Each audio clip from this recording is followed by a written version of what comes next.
The greatest of all ടൈമിൻ്റെ trailer കണ്ടു. ഒരു ഓക്കെ ലെവൽ ട്രെയിലറായിട്ടാണ് പേഴ്സണലി തോന്നിയിട്ടുള്ളത്.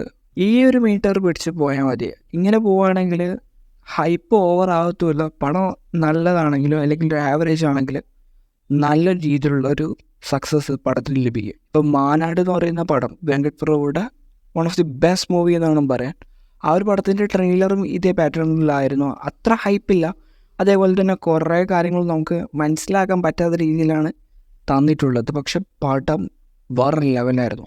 അതേ പാറ്റേണിൽ ഗോട്ട് വരാനുള്ള എല്ലാ ചാൻസും കാണുന്നുണ്ട്. പിന്നെ ഈ ഒരു പടത്തിൻ്റെ DAGing ഒരു 80-85% സാറ്റിസ്ഫൈ ചെയ്തിട്ടുണ്ട്. കാരണം ലിമിറ്റഡ് ആയിട്ടുള്ള ടൈമിൻ്റെ ഉള്ളിലാണ് ഈ ഒരു DAGing പ്രോസസ്സ് നടത്തുന്നത്.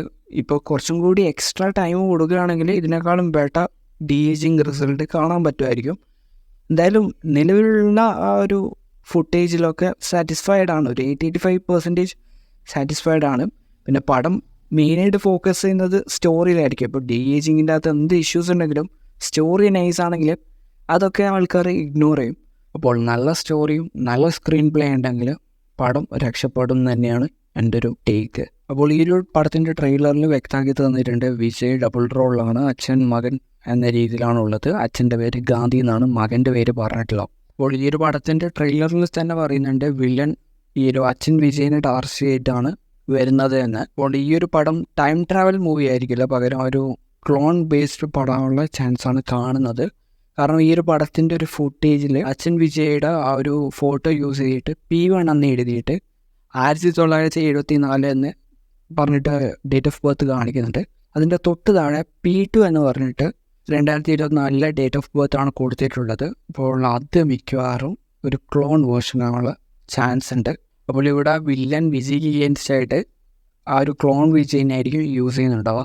അപ്പോൾ ഈ ഒരു പടത്തിൽ വിജയ് ഡബിൾ റോളിലായിരിക്കില്ല, പകരം ട്രിപ്പിൾ റോളോ അല്ലെങ്കിൽ അതിൽ കൂടുതൽ റോൾസിൽ വരാനുള്ള എല്ലാ ചാൻസും ഉണ്ട്. ഇപ്പോൾ ഈ ഒരു പടത്തിൻ്റെ ട്രെയിനിലെ ഫൈറ്റ് സീക്വൻസിൽ ഒരു ഹെൽമെറ്റ് ഇട്ടിട്ട് ഒരാൾ വരുന്നുണ്ട് ബൈക്ക് ഓടിച്ചിട്ടൊക്കെ. അത് മിക്കവാറും ക്ലോൺ വിജയ് ആവാനുള്ള ചാൻസാണ് ഞാൻ പേഴ്സണലി കാണുന്നത്.